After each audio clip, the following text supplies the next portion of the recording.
powertrain is experimental. I can't talk about it. You can't talk about it. What's it looks in? normal. It's in a Cherokee, but it's got a new advanced powertrain I'm testing out. Oh, cool. I have to write feedback to the engineers. They're waiting with bated breath what I think.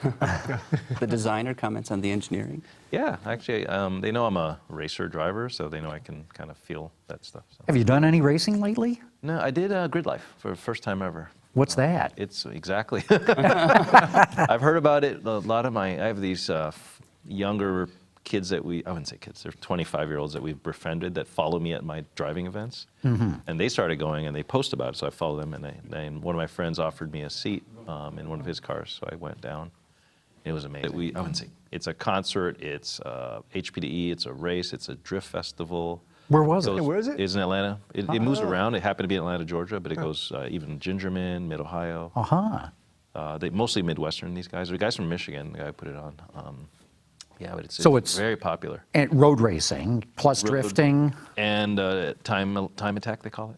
So they have all these different heats. There's something going on every 20 minutes. It's like, actually, it never stops. A minute from, they can start at 9 till What an idea. I like this idea. So you take a car or they have a car? You can take a car. It's hard to get in. It's all sold out. It's almost impossible. The team I went with has kind of a slot they have.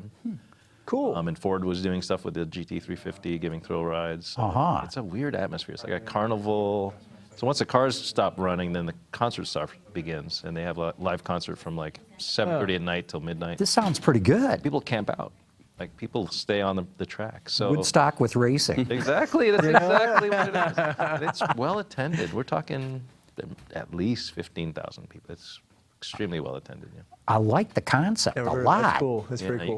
One day you should just drop in on one here in Michigan and see if you. I should, because motor racing.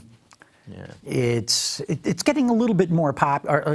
Indy F1 drag racing, sports car racing on the rise. NASCAR is still sinking. Yeah. But they need to change the format. And what was encouraging to me is the millennials. There was nothing but millennials at this thing. Yeah. It was crazy. Young. Yeah. A few older people that were like company owners because they had kiosks for all the different tuners. Yeah. But the constituents were young. The actual goers were young. See, so the whole thing that millennials don't care about cars is not true. Yeah. No, there's just there's a section of them that are getting into it now big time. More than even when I was their age. So it's interesting. Good stuff. Yeah, it's funny how few of them knew who I was. I was just bombing around this car, and they finally figured out the car. They came up to me, and a few of them were like Googling and, That's the guy. wait a minute, because I went unannounced. Was it an FCA product you were Yes. racing? Oh, okay. So you're safe. Extremely fast products. But any other car show you go to, you're mobbed by people, right? Right. So it must be nice to have a little break. It was from that. actually cool to be relatively unknown. Anonymous, yeah. Yeah, didn't last long. Maybe there's something for auto shows to learn out of that approach, too. I think so, too. That's why I'm encouraged by the new format of the Detroit Motor Show. I think it's going to be a festival. Yeah. It's going to be a true, with the weather, it's going to be like an outdoor-indoor kind of thing. I think They had to change. really excited. Right. to see Yeah. what No, I agree. They had to change, and I like the direction. It pulls out of competing with other things, Right. So Like CES. Oh, boy. The 800-pound gorilla. a couple of my employees I should have been at Frankfurt, but I had work to do this week, so I'm going to catch it like a private person next weekend. I'm going to go on my own.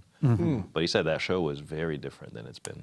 Like Mercedes still spent the whole mother load on their stand, but a lot of the big halls were empty. Right. They had very nice, when they did have stands, they were nice, but they'd be like black carpet, and then a stand. Yeah.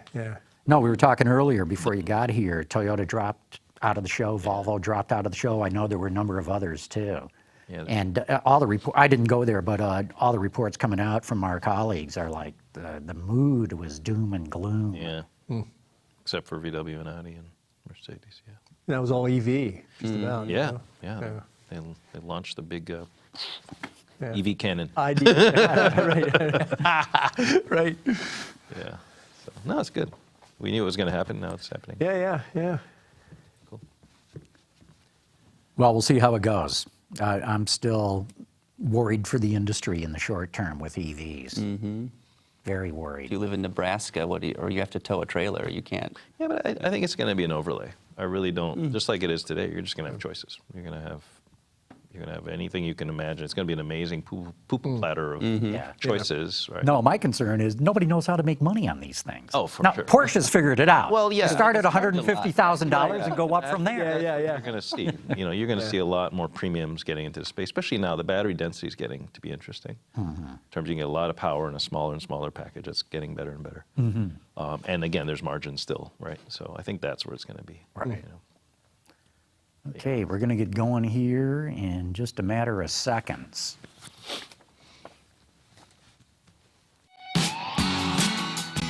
Watch Autoline After Hours live at Autoline.tv every Thursday at 3 p.m. Eastern Time. That's 12 p.m. Pacific. You can subscribe to this podcast for free by searching for Autoline in iTunes, Stitcher, or YouTube. Autoline After Hours is brought to you by Bridgestone Tires, your journey, our passion. Lear, a global leader in automotive seating and electrical systems. And by Borg Warner, propulsion solutions that support a clean, energy-efficient world.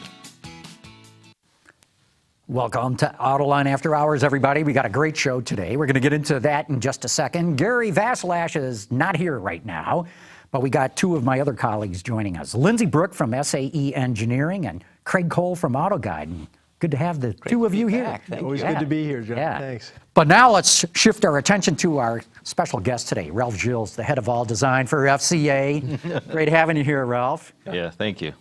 So, I mean, we got a million things to talk about. We've got questions pouring in from the audience. But one thing I'd like to kick this discussion off is where you see the future of design going. I saw a presentation earlier this summer that you did all about design and the different influences that you're looking at. But I was intrigued by some of the stuff you were talking about in terms of influence from the tech industry and especially the gaming industry. So the example I'd use is when I go to hire today, I hire a very different complexion of designer than I did 10 years ago. And we started the transition, I would say, about 4 or 5 years ago.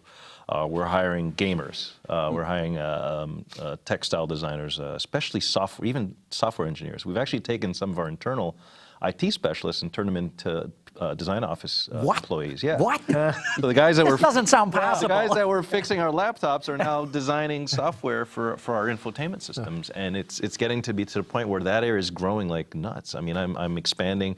And I've told my HR people I can't take away from what I was doing before. This is additive, right? So this space is growing into into the interior of the car being a true destination now. So what are you getting from the gamers and the IT people and the other tech people that you may not have gotten in the past? So first of all, the platform inside the car is getting more powerful, right? We're not, it's not just a head unit anymore that plays radio and satellite radio. It's a processor, right? And we're putting in our new stuff. I can't divulge too much, but we're putting some extremely powerful stuff. And we're not the only ones. A lot of people have to do that. And we're kind of, part of it is setting up for the future, right? Making sure you have enough capacity for what's coming, because just like your phone, there's apps that will come and things that will come. And we don't know exactly what the future will be, so we're over-prepping the foundation so we're ready for when it does come. Now, where the talent comes in is designing the transition screens, the menu system, understanding how to navigate such complex depth in an elegant way, right? So it's not something a car styling guy can do. This is a whole different part of the brain, different skill set. And the good news is the people on the West Coast, a lot of these kids come from the West Coast, they're finding it intriguing. Detroit has now become a really cool place to work, right? So Excellent. kind of nice. How about the mix between exterior, Ralph, and interior? I mean, so much talk about autonomous vehicles and a cabin, a living space. Are you finding a resource kind of reallocation in your team? Yeah, not so much about the autonomous thing, more about exactly what you said. The interior, first of all, is a battleground in terms of design. Right. That's what's helping us win the truck battle, so to speak. We've really, did a step function improvement in sales because of the interior of the Ram. That's been what everyone talks about. And we put a concerted effort there. So again, we've hired more people. We've promoted people into those positions where the interior is as important, if not in some cases. Can you document that what you did in the interior has helped sales? Absolutely. No two ways about it. When you look at the Peel surveys that we do internally, the interior comes up right there. It used to be exterior styling, now it's interior, exterior. It's interesting, yeah. Yeah, the layout of the vehicle, the electronics, the 12-inch screen, another, back to the tech story, the 12-inch screen in the new Ram is a big deal. That's people shop the car because of the screen. I To believe your it. point, Lindsay, Chrysler, maybe 10 years ago, you guys didn't have the best reputation for interior quality. How did you turn that around? Because now, like with the Ram, best in class. It Really. started by finding the people in the office that were passionate. There was a handful of, I would say, product designers. First of all, go back to the schools again. I hired product designers instead of typical car styling. Very different mindset to how to approach design. And then I touched Mr. Klaus Buss's shoulder about a gentleman I hired away from Mercedes at the time because we were just about splitting apart. And I said, hey, come on our end, on our side of it, you know. Was and that he- a tough And sell that for says him? something because most everybody would have said, hey, Chrysler's a sinking ship. I'm staying with Mercedes. He chose to go He chose with you. to come, and he did an amazing job. We built the team. We had no interior team because it was integrated into the exterior studios.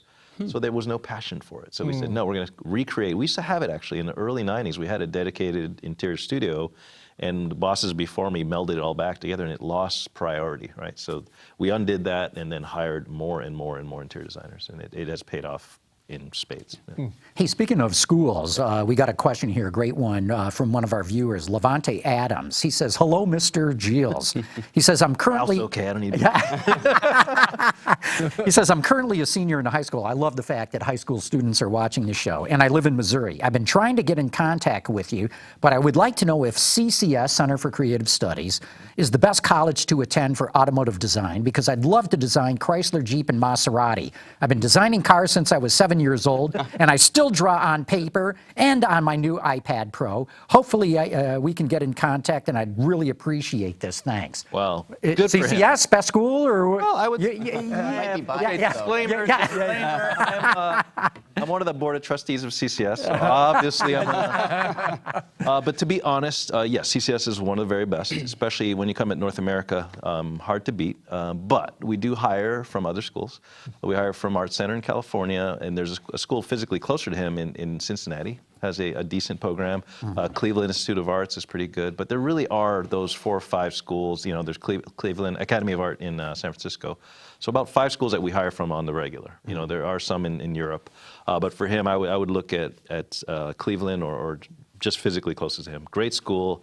I used to do what he did, minus the iPad Pro. I would sketch at his age all the time, so sketching is good.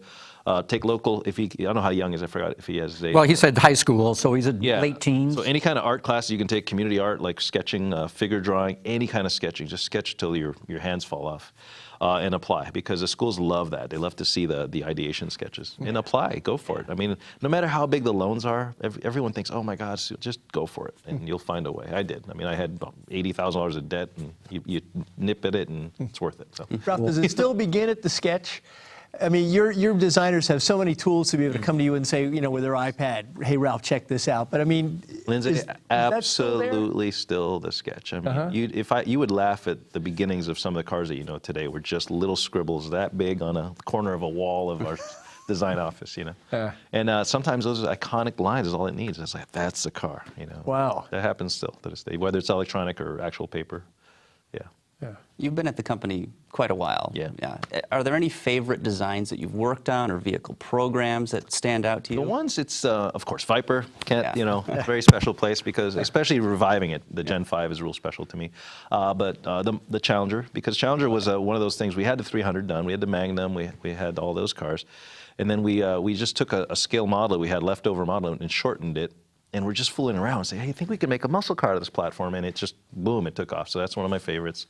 Because it was a bonus car in a way. And it's done terrific. Still Knock on wood. selling amazing. Record sales last month. I mean, Yeah. but the one that people laugh at when I talk about is the Pacifica. I love that van because it's a Swiss Army knife. It doesn't get enough credit.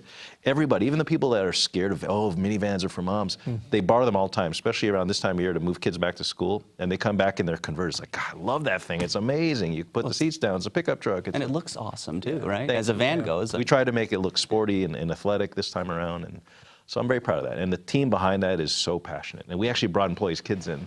That was my favorite part. We actually brought kids in to assess our early themes to see what they thought, you know. So. How often do you do that? I mean, this is one thing that Ford's talking about right now is customer-centric design, of bringing in real life customers very, very early. Do you guys do that too? We do it more internally because we have 15,000 people in that building at Auburn Hills. It's a campus, and some of those people are just regular people that work in legal or whatever. So we'll do that. We'll draw them in, and they don't know much because my world is alien to them. So it's the same as a clinic almost, right? So we bring them in. They're biased because they love the brands, but it really is helpful. And we do clinics still. We do a lot of infotainment research as well. We bring in a third party. So yeah, we do a lot of that. You talk about kind of the edge between pushing the envelope a little bit too far and being safe. And I know it's not just your decision, but there's a lot of factors in that. I'm thinking back to the current generation Cherokee, when it was introduced in New York, and it rolled out on the stage, and the light juxtaposition in the front, you get the vertical slat grills, okay, it's a Jeep. But it's like, the headlights to me were kind of in the wrong place. And I thought, this is it's pushing the envelope too far. And then within a year, Ralph, it was really comfortable. Well, it wasn't quite comfortable in a year, but about a year and a half, it was comfortable, which proved that it had pushed the envelope. How often do you get into those discussions of All the time. on the edge versus, backing off? And how much of a committee decision is there in the ranks of the automaker? Not much, to be honest. That part is something that we're so flat. So it's myself and the brand and the CEO. That's pretty much it, yeah. Three of us, Yeah. and a few passionate product planners. And you feel it. And that's one thing I've built over the years, a bit of an instinct for that. The Cherokee is one of those cars. The first time around, we went a little bit out of our comfort zone. It found its following, and the new one is doing a lot better yet because we calmed it back down. So sometimes we overreach. Yeah. But I tend to believe in designs that age well. And the Grand Cherokee's, it's been out there a while, and it's still selling really well because it's kind of a good fundamental proportion, and it doesn't have any offensive stuff on it. But we don't need to take risks with that car. There's certain cars you don't have to go crazy with design. You know what I mean? And to John's point about Challenger, okay, I used to know John Hurlitz, who did the original one, and that kind of rectangular ovoidal grill, which is still one of the most imposing sights in a rearview mirror. It's either a Challenger with the biggest Challenger with a hood scoop on it, a Charger with the big hood scoop on it, or a police car when it's behind you. Get over any of those cars, but that still works, and it's kind of a '60s, late '60s theme. That whole four headlight. Why is that working so well? Just because the formula, and there's a thing. When you look at a Challenger, especially in the rearview mirror, I've been in that situation a lot, especially with the lit signature headlamps, right? We purposely truncated them. So I better move over. It looks Got a like beam someone. block. Right. Yeah, and people respond to that. It's primal. You respond to that seared, frown or whatever you call it. Yeah. And I've been accused of making angry cars, and I actually accuse my own designers of that. It's like, your designs are always so angry. What's wrong with you?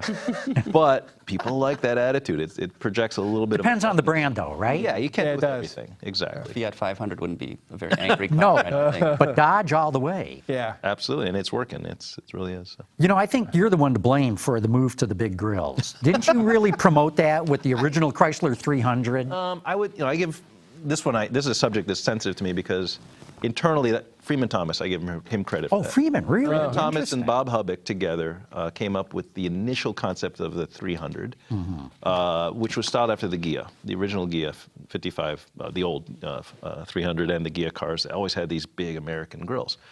What's the difference? That program researched okay. Internally, it wasn't liked at all. My previous boss was not such a fan of that car. I remember that. I love the car. So I quietly kept working on it because I believed we could break the code. Now, we fixed proportions. We adjusted a lot of things. So it doesn't look very close to what it was initially. You can know they were 300s, but we took it, I would think, to a more saleable place, right, which ended up being the production car. So yes, and then when I remember I made the grill even bigger than what we sold to management. We snuck it even bigger because I fell in love with it. I looked at you could look at the car across the studio outside and go, man, that thing, you can't unsee that car in a good way. Once you see it, it locks into your mind. And I still feel that way when I see one on the road today. So, and then I see what people are doing now. The Audis are ginormous grills. Or this latest BMW 4. Oh boy. Oy. Let's not talk about it. See, I wonder when I see something like that. On one side, I say, "You go, guys, you're brave," but then I go, "Will the public like it?" There's a point where it is beyond good taste. Yeah. And I'm not going to be the jury on that one. I think the public always knows better in terms of seeing it in person. I want to see the car in person when I go to Frankfurt next week. Yeah. And see how I really feel. Yeah. The other thing, too, that's interesting is on the new Ram, you sort of smoothed out the front end. So you guys were the ones who started the big, bold grill on pickups, and you're the first to start to tone It's it down like a bit. hemlines on skirts, right? Everyone kind of copied us a little bit, so I'm going the other direction now. But some of that is actually aerodynamics. We really had a very aggressive target. We had to do a few things.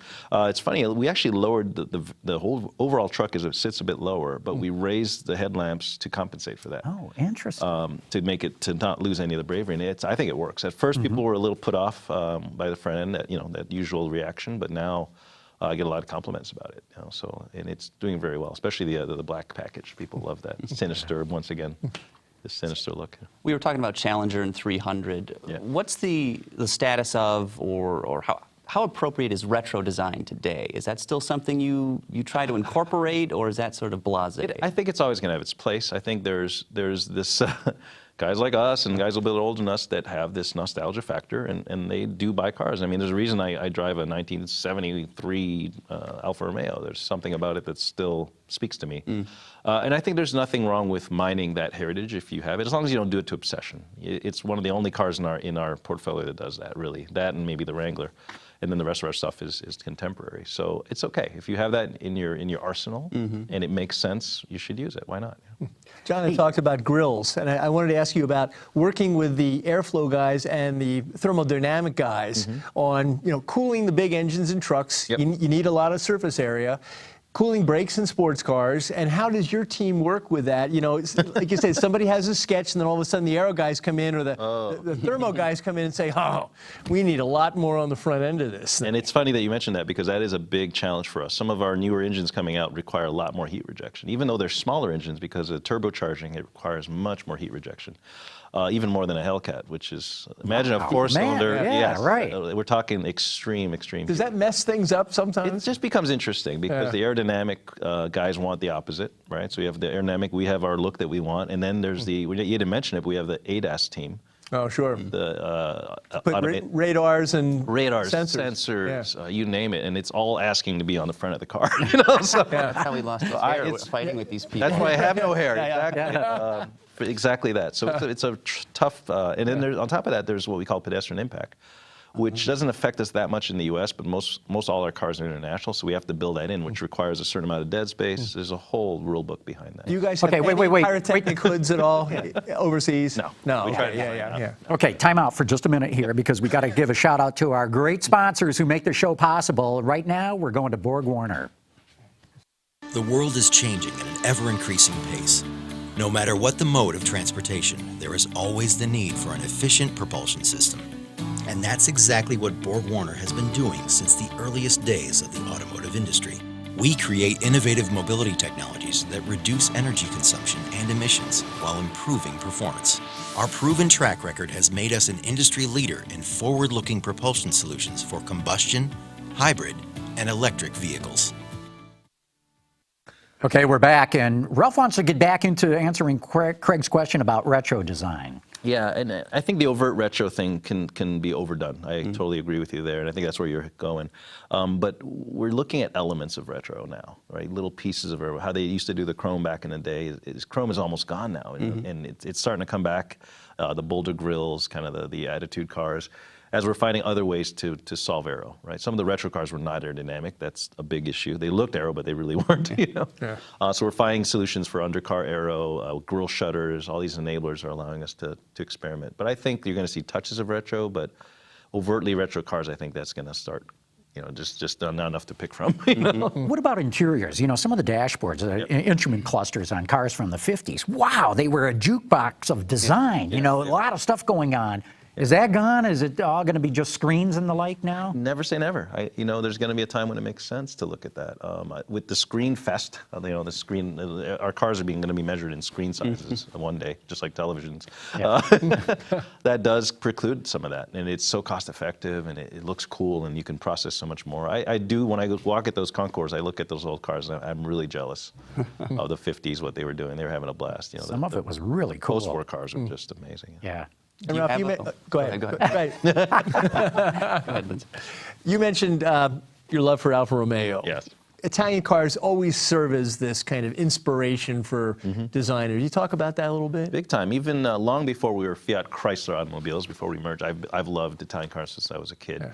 And what I didn't know when I was a kid growing up is how much the Americans went to Turin for inspiration. I mean, many programs were done by, whether it's GM, especially the old, the big guys at GM, the big designers that we talk about today in history form. Like Bill Mitchell. Bill Mitchell, those guys were there. Right. You Gilles Studios especially. Yes, they were always in Italy. So there was that influence has been in exchange for a long time. And they, to this day, have a respect for us. They respect them. We respect the inspiration. But Italians are all about speed. There's something about going fast. When you see the country, the roads, the way they love. If you saw the last race, a Monza race, I mean, they are as crazy about going fast as they ever have been. So there's something about that carries through their design. And But when they get it weird, they really get it weird. How about it? they're also, they hate, the Italians they really don't like the retro thing. They really want to always do something new. And sometimes they try to do new for new sake, and it comes off a little bit interesting. And if you look at the design houses in Turin, the Bertonis and all that, there's so much competition. They show up at Geneva and they all want to outdo each other. So you always get these really interesting exercises of design. You mentioned the 50s a moment ago. Do you have a favorite era of cars? Art Deco 30s, 50s, muscle cars in the 60s? I like the 50s, the shapey, the shape 50s when they were really having some fun with design. Because there are no rules, there are no crash, no fuel economy. I hate the none 70s. of that, right? I think 70s were a terrible time for design, except for a few Lotuses and a few things, the Lamborghini Countach. But personally, my favorite is the late 60s, actually, for when the muscle car started, the Charger, the old Charger, my favorite car, the GTV, Hey, we've speaking of muscle cars and the like, or performance cars, I should say, we got a phone call here. Carmen, let's bring that one in from Dale. Hi, John. This is Dale Leonard out of Cleveland, Ohio, and I have a question for Ralph Gilles. Since he is such a racing fanatic, is there a possibility of another Viper in the works? Take care. Great show. Bye-bye. Yeah, thanks, Dale. I get asked that probably every time I set foot outside my house, where there'll be another Viper. I think in my lifetime, I surely hope so.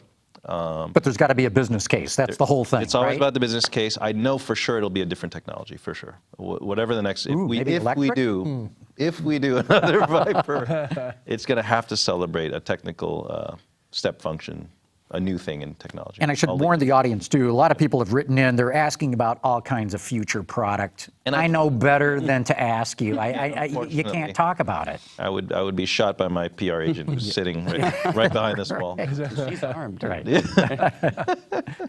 Well, let's go back to grills for a minute, because one of my pet peeves on electric cars are traditional automakers who put a big grill out front.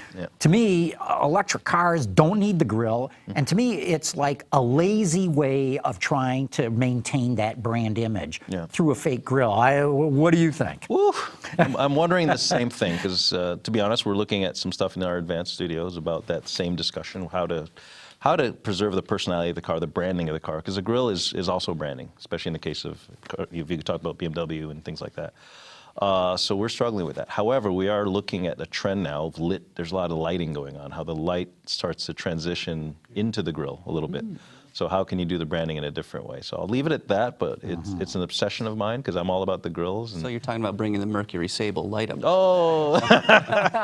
Well, actually, if you look at the Mercedes EQC, it's a plastic panel that's all backlit. Now, I don't know if they backlight it during the day. I almost hope they do, because without that lighting, it's just a big piece of plastic. All of us have been around quite a bit here. So you remember when the RX-7 came out, the Corvette with the pop-up headlamps? There was a time when people were trying to hide the grill and pretend the car had zero grill at all, because that's what made it look futuristic. Ironically, the electric cars that don't need it are trying to hold on to it. So I think we're going to have to get used to no grills and different ways of branding cars. So the future for electric Jeep, arguably the brand. Oh, here we go. You're trying to trap me into an answer. I never said electric. That's our job, though, right? We do have a plug-in hybrid Renegade in Europe and a Compass. Well, I think what John's getting to is you can use as designers technology to visually kind of distinguish things and retain a brand image, even though you don't need 7-slot grill anymore. Exactly. You know, and yeah, some of our cars already, the cooling, the upper grill on the Renegade, I'll be honest, is actually only a little bit is functional. A lot of it is just for the branding. Yeah.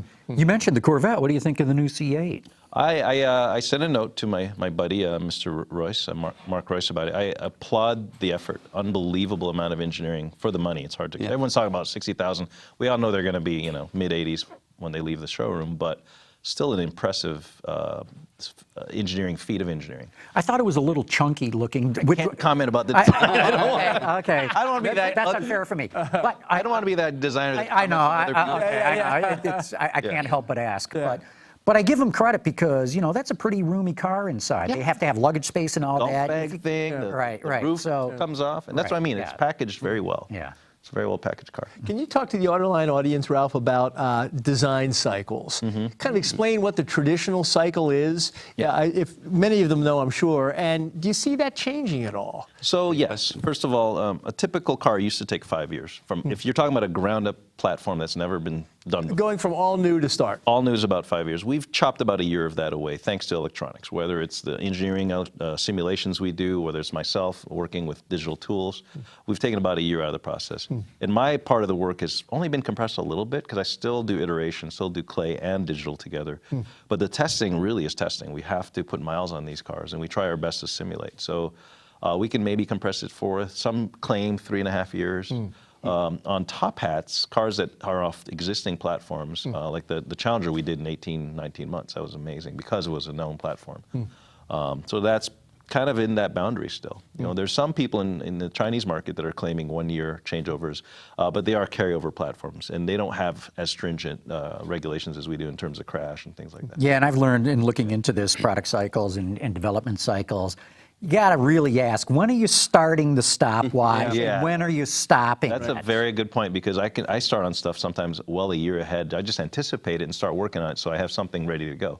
The tough part for me every day is trying to imagine 4 to 5 years ahead of the market. So everything you see at the Ram, we started 5 years ago as a study, and it just takes a while. Wow. Yeah, I've always said from clay freeze to line speed, not job one, because job one can be that, and it takes months to get back up to line speed. So to me, the true metric is clay freeze to line speed. And why is clay still a viable kind of physical means of designing cars? It's a really good media you can mill on it. You can mill it, you can scrape on it.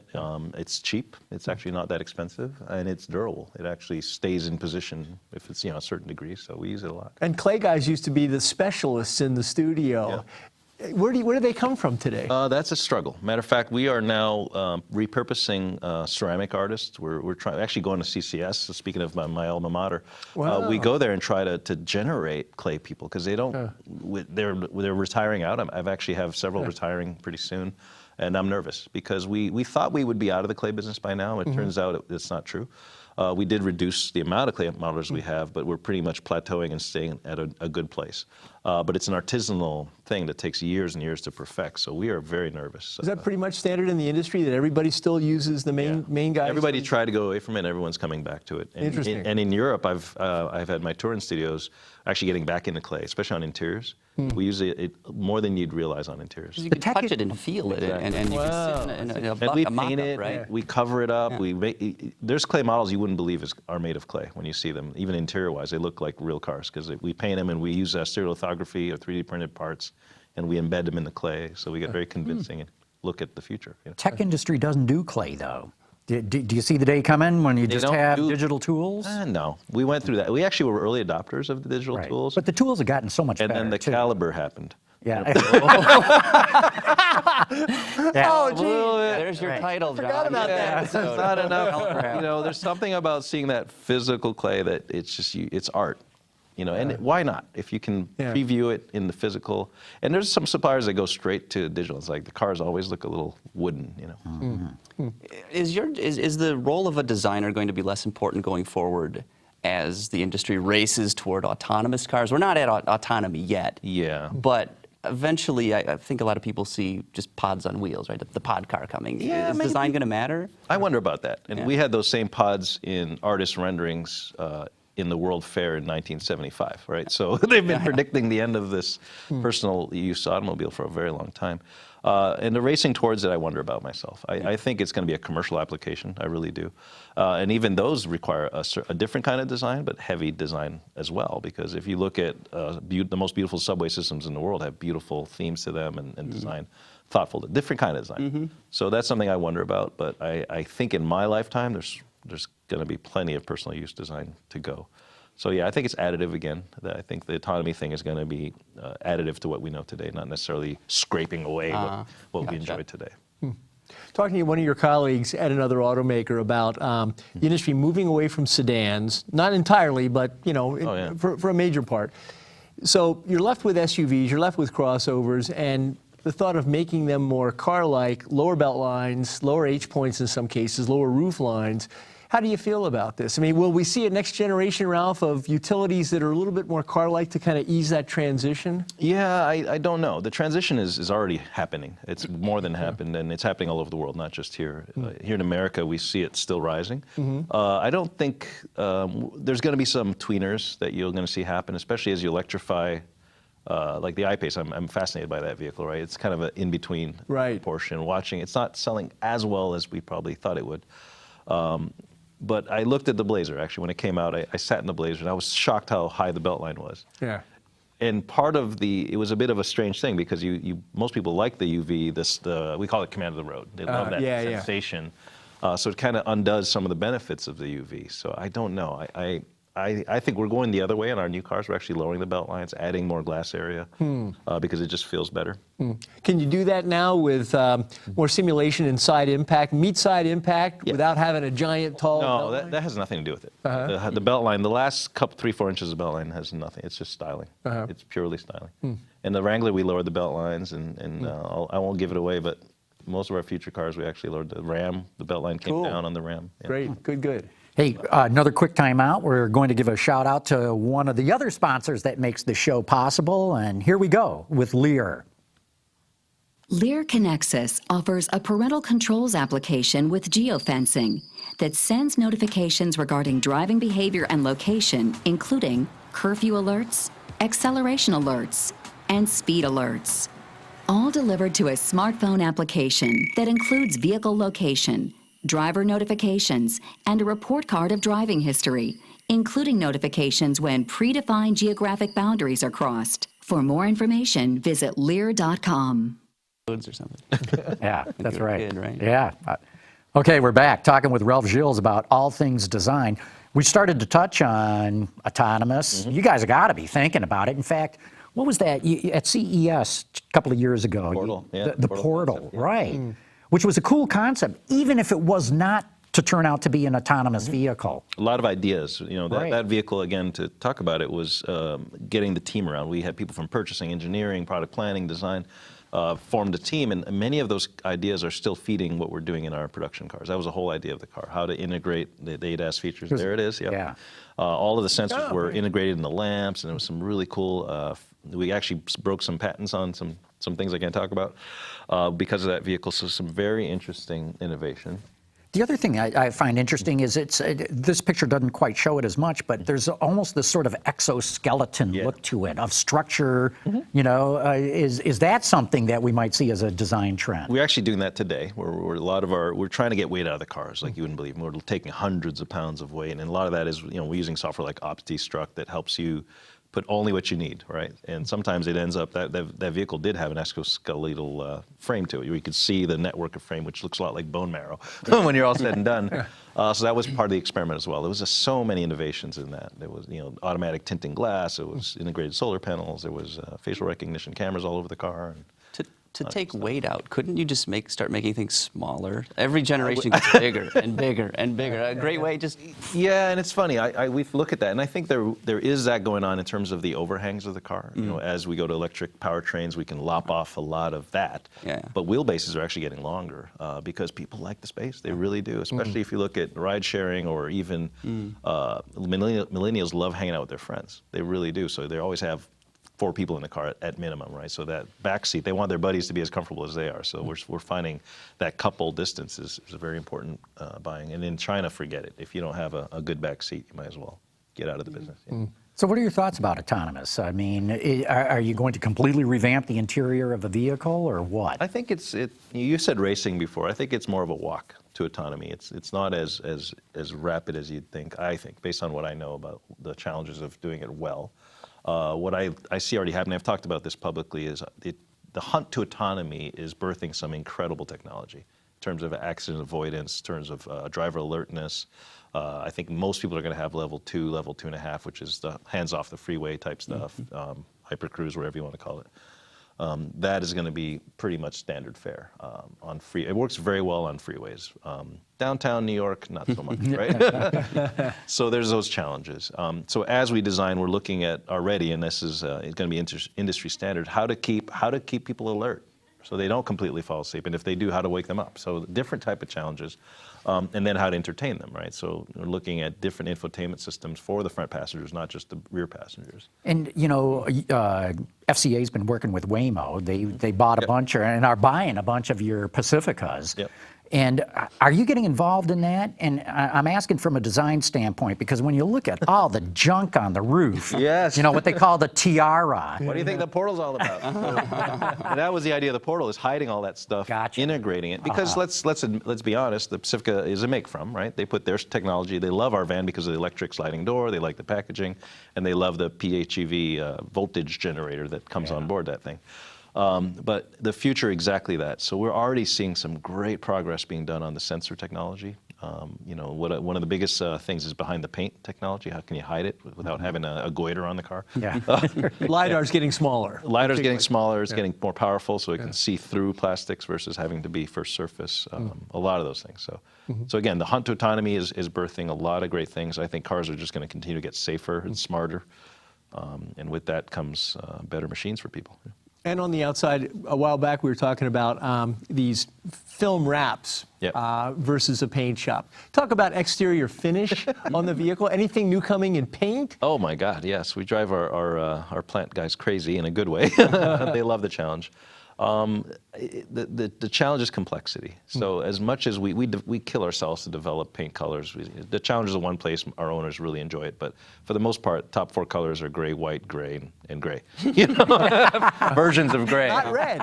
Yeah, and red is one of the favorite, but it's a 5%er still. Yeah. And then we do greens and we circle, you know, on our Wrangler product. We rotate colors through, and they do well for a while. But people are surprisingly conservative. Yeah, but you know, I'm going to blame the dealers on this, and I apologize to all dealers out there, because they order what they think is going to sell. They don't want to take risks. They don't want that green one sitting on the lot for 5 months. They want to know what people will go with, and because people in this country buy what's on the lot, you end up with black, white, and gray. What we've done, and a lot thanks to the Challenger program and the SRTs, we've adapted and have a flexible paint system. So we'll keep a color for 3 months instead of a year or 2 years. And that's allowed us to have fun with the Wranglers and the Challengers, you know, do plum crazy when we want to, and F8. And you come up with fun names, Yes, too. we have a blast. And Mopar's always, that's been a big part of Mopar's thing, right, is these cool colors and names and stuff. So. Have you heard of this super black that BMW's got at? Yeah, I want to see it in person. Yeah, I saw it. Sean, what's the name of that black? Vanta Black. Have you guys seen when this? I saw the photos of it, I thought it was like a screen grab from like the build and price thing, where like the final color wasn't overlaid or something. Yeah. Like there was an error on the website because it was just black. It just you couldn't see any shapes or form to the Like body. it was velvet or something. Yeah, exactly. right, yeah. Exactly. So. Are we through the matte finish trend? It's They look funny, like primer. It's funny you mention that. One of our cars in our collection, we had matte wrapped for 2 years, and we finally got sick of it, right? So I wonder about it. I think so. I think we're tweaking it a little bit, but I think it's one of those trends, comes and goes. And it's funny because it took us forever to perfect it.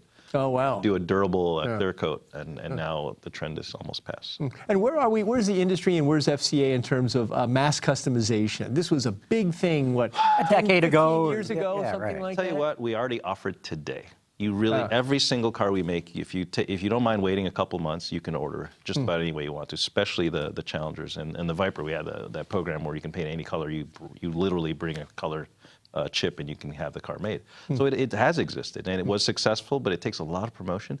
Back to your point about the dealers, they tend to default. They pre-order almost all the cars. Yeah. So there's only a handful of people that take the time to be patient to wait for a car. Yeah, it's interesting. Yeah. You know, and we do it to them too. We like them to buy what's on the lot. So, Yeah, you know. yeah. Well, you know, the dealers buy the cars Yeah. from the factory, And they- so they're losing value if it just sits there. Yeah. They got to move the metal. Yeah. You know, it's too bad because I believe probably about 1 out of 5 buyers would custom order something, but the dealer makes such a screaming deal to sell what he's already got on the lot or she's got on the But lot. what people don't realize is any ordered car gets priority. So if someone custom orders a color or paint, it actually, if everything's ready, we Moves through pull the it. system quicker. We'll pull it ahead Yeah, that's of the ones that are dealer sales. Yeah. Are Jeep and Ram a little bit different, though?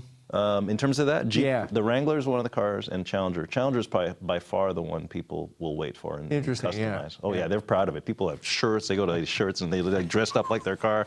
I love it. I think it's great, and I love the stories when I run into Challenger people. I go to these shows all over America, especially in California, and I just love to hear how passionate they are about their cars. If Hurlitz was still around, he'd be going like, "What's going on?" You I know. know.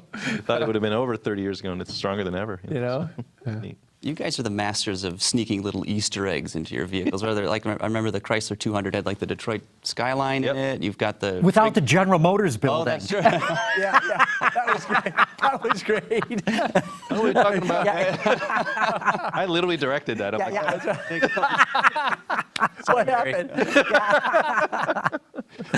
It was fun. It was, Detroit poking fun at it. So. Yeah. or like the trigonometric functions, like on the RAM center console. Like other automakers aren't really doing that. I'm Is that just your surprised. designers having fun? or is it- It's become a culture now, and they try to hide it from me. I told them I don't want to see them all. There's a few that I find them. I'm like, whoa, I wouldn't have let that one go. And one of the coolest ones we just did on the new Gladiator, we have the area code of Toledo on the back. Yes. It says 409, and most people may not know if No, I would never. Where is that? It's on the bed of the Gladiator. It says Interesting. 409, which is where the truck is made, and Wow. Toledo area code. You know, the only other automaker I'm aware of that has fun along those lines is Tesla. You know, the sound system goes up to 11. Yeah. You know, you go into ludicrous mode. Yeah, and In the fact, video if you game want, mode is cool. Yeah, right. And if you on the Model X, if you want to go into ludicrous mode, a warning comes up that says you're going to add more wear and tear to the motor and the battery. Shall we proceed? And one box says, yeah, bring it on. And the other says, no, I want my mommy. And, so I think you guys should do even more of that. I think the public loves that kind of stuff. In our culture, it's our culture. It's who we are. We're a little nutty that way, and we love it. How did that whole Easter egg thing come about? I blame Mark Allen.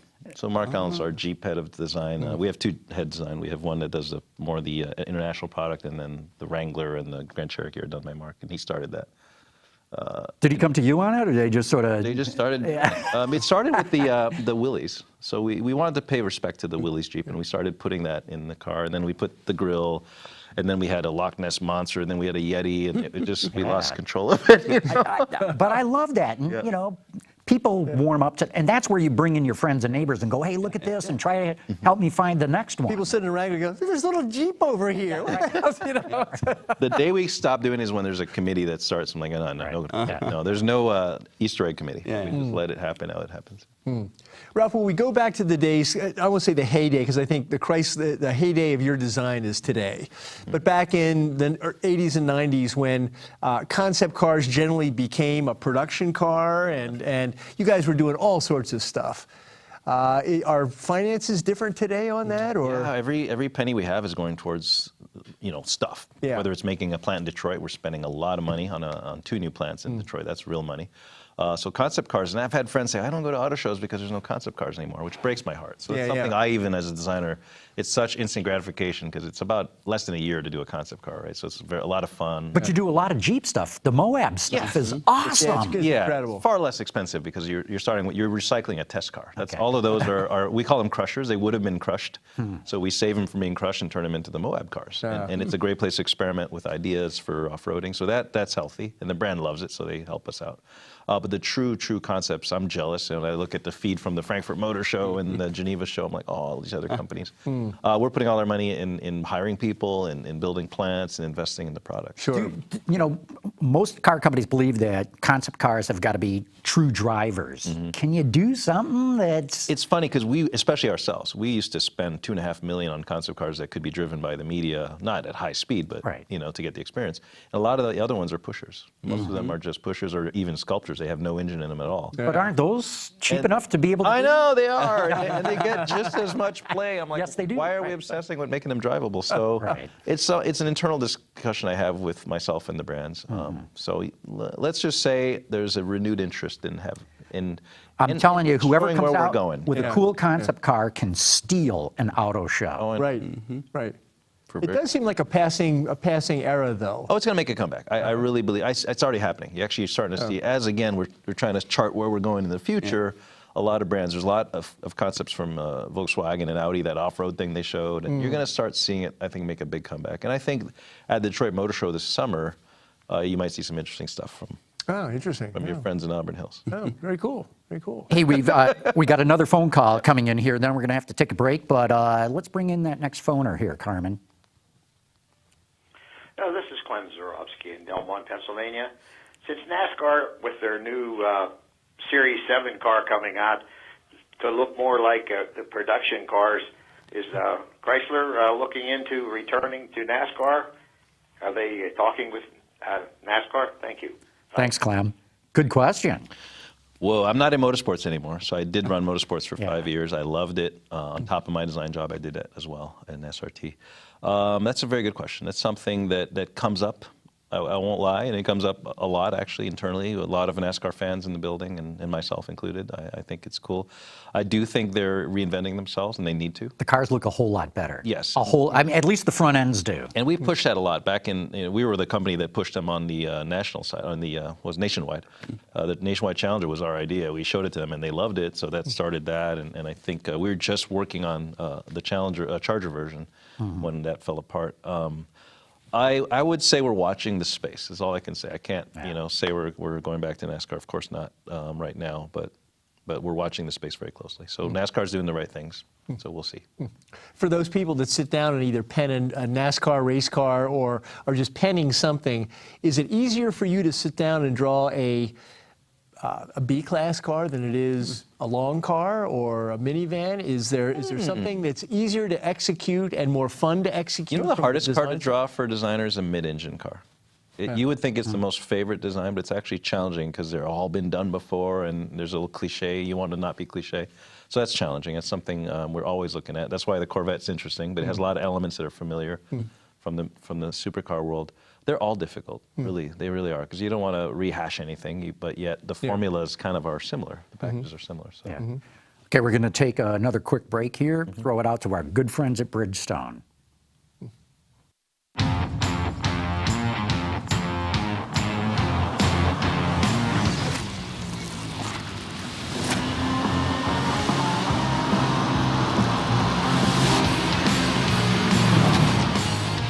It can never happen. Okay, we're back, and we got another question here from our viewers. EB says, and I don't know what this means, so you take it. He says, ask Ralph about the Chrysler Star versus the Wing. I know what he means, or she, I'm not sure. Wow. So Chrysler Star, that was the symbol we used for years, the Pentastar, which today we put on our glass. It's still on the car. And the Wing was something we got into, and we modernized it a couple of years ago, and it's on the Town and Pacifica right now. Almost said Town and Country. Oops. So I think the Pentastar represents to us a little bit of a real deep past. So I think the Wings are here to stay. If that's what they mean. Yeah, I think We're we not gonna do. bring But, the back. Pentastar was more a corporate kind of thing, right? And the Wing is, I think it's classier and more to the brand of Chrysler. And it's easier to design around, to be honest. The Wing is more elegant to work with in terms of putting it on the car itself. So. In the design development process, is there a point where the wheel and tire guys come in? To me, good wheels and tires can really make a vehicle or even improve something that's mediocre. They can also ruin them. So I give credit to Tom Gale. So when he was in the company, he was an engineer and a designer, right? He really put the stake down when we did the Ram B100, the 100 Ram with the 20s, second gen Ram, DR I think it was called. That was him. That was all him. He told the engineers, you're going to put 20s on this truck. And ever since then, people have seen the magic those wheels created. They really put that truck on the map. It was the only truck that you can get with 20-inch wheels, and the 300 came around, was the only car of that size you can get with 20-inch wheels. So that is a known thing in the company. They respect what wheels can do for a car. So in a way, we are the wheel tire people. Like we define where the wheel's going to be, and on their newer cars, we actually set it up, and the engineers have to kind of find a way to gimbal it into the car and make sure we can get the absolute minimum wheel to body. I'm obsessed with how far out the wheel is versus the body of the car. I can't stand it. And it's hard to do. Not every car nails it because of all the different wheels we have to put on vehicles. But we kind of own that process. We really do. You guys want the biggest wheel and tire possible, and the Not all. engineers probably want. Well, not anymore, because No? now braking, we put a lot more braking true. force on cars. They've made advances on weight. It used to be about weight. It used to be really about weight. And there's what we call runouts. So hitting that sacred pothole, you need enough rubber to manage that. So that's the difference between the Europe side. The Europe has beautiful, smooth roads. Not so much in Detroit. Yeah, here we have craters and stuff. Yeah, but even on smooth roads, I love the look of the bigger wheels. But man, unsprung weight, they just don't handle as well. Yeah, you can go too far. And that's why we on all of our cars, we have optional. Except for SRT, for most of our vehicles, we have optional big, chubby wheels and low profile. Now, how about spokes and spoke offset and spoke design? That's me. I approve every single wheel in the No kidding, company. wow. I am obsessed with our wheels. Yeah. And I think for the most part, I'm pretty proud of most of them. There is some You of see them. some bad ones in the iteration Yeah, process? there's some of them, the aero, believe it or not, some of them, the aero matters quite a bit. We have to design a wheel for a certain amount of closeout for aero. So those I reluctantly do. Yeah, And I have on the Porsche Taycan now, or Taycan, Yeah. if you look at the wheel, there's a lot of fill in on the slots. Personally, I don't like the look. I understand why they're doing it. You got to do it. About you. The same way you do.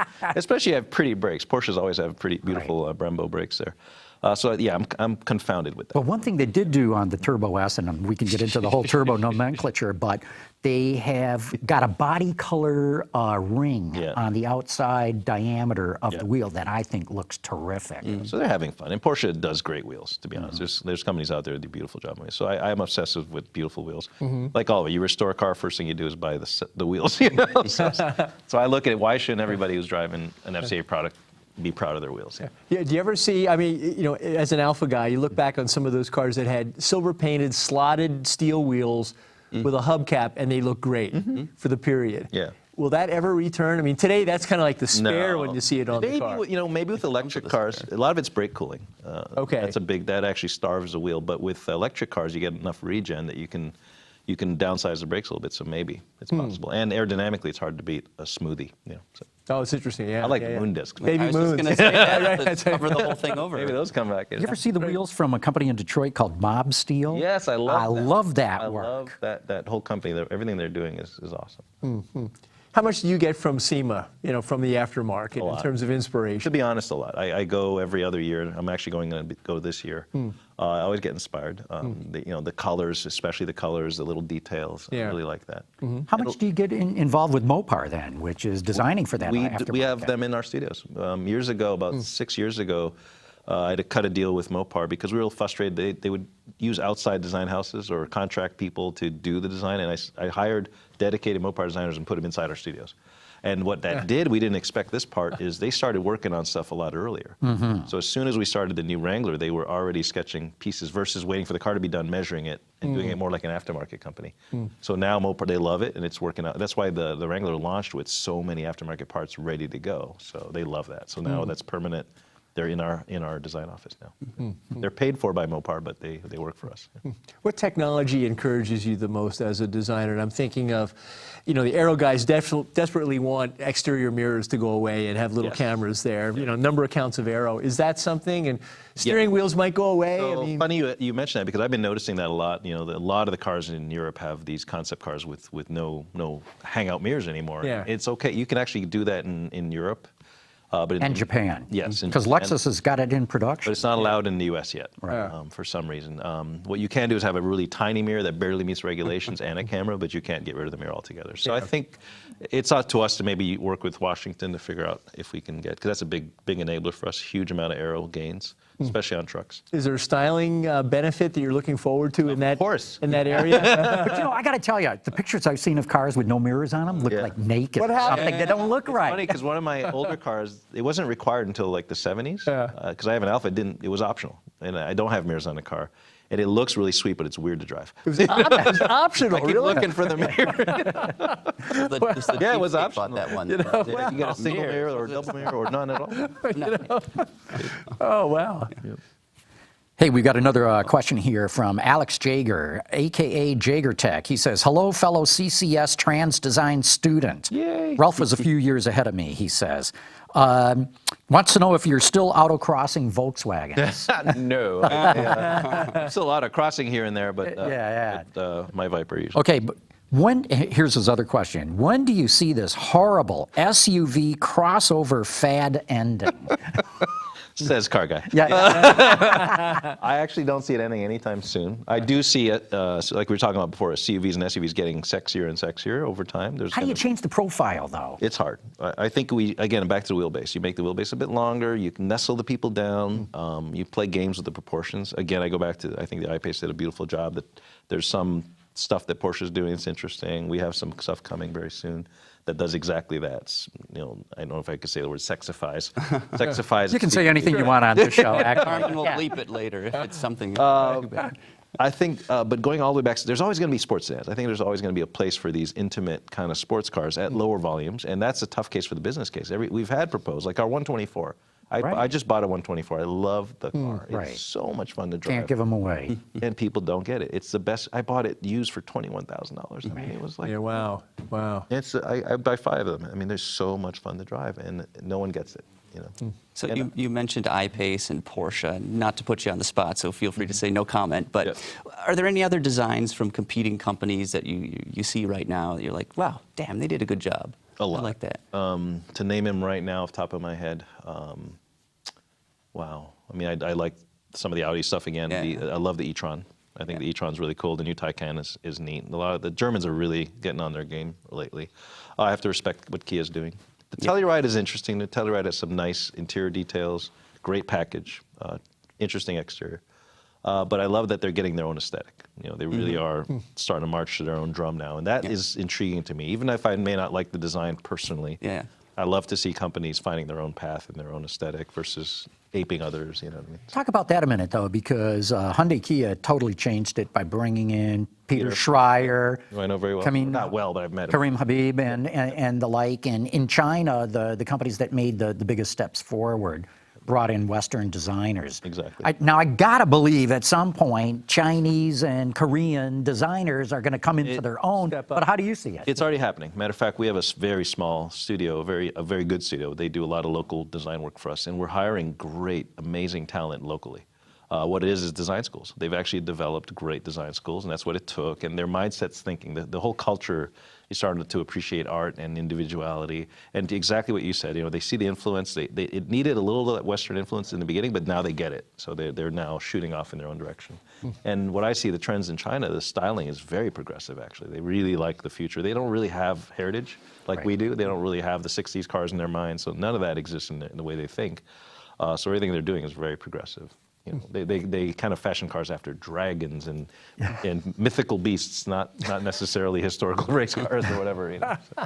So. How often does your team kind of get into spats with engineering? We talked about this a little bit, aero and so forth. We're actually having one right now. I have a telepresence tomorrow with Italy. We're having a big one. But they're really rare, honestly. It happens in the beginning when we're setting up foundational elements that challenge one packaging or another. Hard points and so forth? Yeah, big hard points, especially as we're packaging big things. But ongoing, that isn't our culture. We have such a crazy collaborative culture. There is no, the spats are, if they are, they're literally one meeting and it's over and we're friends having beers at night, And you must be encouraged by progress in metal stamping where you're seeing some geometries that we couldn't see 10 years ago. Composites. I mean, we're using a lot of composite tailgate technology to get shapes in. All kinds of neat stuff. Co-molding, different injection molding carbon fibers starting to become mainstream. So incredible lightweighting ideas that also has design flexibility. So are you consider yourself more of an angular guy or a voluptuous guy? No, because I have so many wonderful brands I get to work with, I have to be all the above. Yeah. Like when I go in Italy, I literally have an out-of-body experience and I become a different designer there. And when I go to talk to my Jeep guys, I think differently than when I go to my Ram guys, the Dodge guys, and the Chrysler. I think I may have one of the more unique design jobs in the world because of our brands are so different. And I love it. I would not change it for anything. I just love the fact that we're so varied. You have one of the best jobs in the world. I pinch myself. I'm You very do. lucky. And I work with great people. I get a lot of credit, but it's really the team. I'm kind of a chaos manager, you know? Yeah. But a lot of it is we have some amazing engineers. There is no tension. I mean, we get along. And I force my designers to be very knowledgeable about what they're designing. You know, I force them to cut sections and understand how the part's made. I make them go visit tool and die shops so they get it. They know what they're trying. Not just make it pretty, it's understand how it goes together. See, So I they think know that's structure, too. Yeah. I love that fact. And how much it costs, too. Cost is a big deal. Right. Yeah, You know, you yeah. can design anything if you have endless cash, but that's Right. not the reality of it. No, I love hearing about designers going to look at tool yeah, and die. all the time. I think you can learn a lot. Yeah, they fly to we have some tooling that's overseas. They fly and they watch the tool being made, or here in the States. You know, So they can't sit down at a screen or doing that sketch and not think, what's behind this geometrically? I ask them all the time. I said, "Do you know how it's made? Have you spoken to the engineer that's going to make that part?" And they go, "Oh." The younger ones go, "Really? I can speak to him?" Yes, he's down the hall. Oh, that's cool. And that's the beauty of the Auburn Hills campus. They're Yeah, yeah. literally down the hall. I mean, Right. Yeah. And what we love to do is we have early 7 o'clock morning coffee meetings around the clay. That's my favorite thing, is to watch Cool. the beginning of the program when an engineer sees the clay model, as we talked about before, that he's trying to accomplish. They totally change, because otherwise they're just designing a very small portion of the car at the time. They don't get what they're striving for. So we get them involved in the sketches at the very beginning, and then they fall in love with the mission, you know. And then Does the aroma of that room also get into your head? big time. All the clay and I love that. They get infected by it. I do. When I'm tired of my 200th email of the day, I park my laptop and I go down into the studios and I just breathe in the clay and sketches and literally so get cool. my fingernails dirty. And you know, my dry cleaning bill is horrendous because I jump in there and I got clay. finding clay all over I the don't place. care. You know? That's so cool. I miss that so much. I really do miss. I remember my days. I used to put my headphones on, start sketching at 7:30 in the morning, and it'd be like 4 o'clock. Like, what happened? It was so much fun. You know? Have you kept sketches? Yeah, I doodle a lot. I don't. Once in a while, I put them on my Instagram, but I'll doodle. But I can't compete with these kids. I mean, the tools they have now are. Will there be a book or something of Ralph Gilles, much later in your career? But I'm thinking of Wellborn. You know, Wellborn funny. kept a lot of stuff from his high school. Bought on eBay. I just bought myself a tablet. I bought a giant Wacom tablet. My daughter helped. She's doing that at CalArts in California. She recommended this tablet. And I'm going to take an old weight room and turn it into a studio and see, because all my designers are getting into art now. A lot of them are going home. Now their kids are grown, and they're painting again, and they're sketching again, and they're actually putting their stuff online. That's and cool. It's inspiring to me. I was like, I want to do that too. You know? That's so cool. So I've stopped restoring cars now, and I'm going to try exactly what you said. I'm going That's to try cool. making art again. So. Love it. Hey, look, we burned up a whole hour here. No, kidding? Yeah, it's unreal. It's unreal. The time You're flies. so easy to talk. You guys are awesome. So. Yeah. But Ralph Gilles, thanks so much for coming on. I love getting your insights on all the different topics that we touched on today. Thank you. Really Anytime. appreciate It's a it. pleasure. Thanks for bringing the Superbird back. Yeah, what about that Barracuda? That's what everybody wants We to are know. doing, we're bringing the Wraith back. Yeah. It's going to be at Radwood in Detroit, by the way, Okay. on the 21st. So. So Craig Cole, thanks for being here. Thank you, Lindsay John. Brooke, you too. Thanks, John. Always a blast. And of course, as always, want to thank all of you for having tuned in. Autoline After Hours is brought to you by Bridgestone Tires, your journey, our passion. Lear, a global leader in automotive seating and electrical systems. And by Borg Warner, propulsion solutions that support a clean, energy-efficient world. Visit our website, Autoline.tv, where you can watch us live Thursday afternoons. Get your daily fix with Autoline Daily and in-depth analysis and interviews with Autoline This Week. There's all that and much more at Autoline.tv.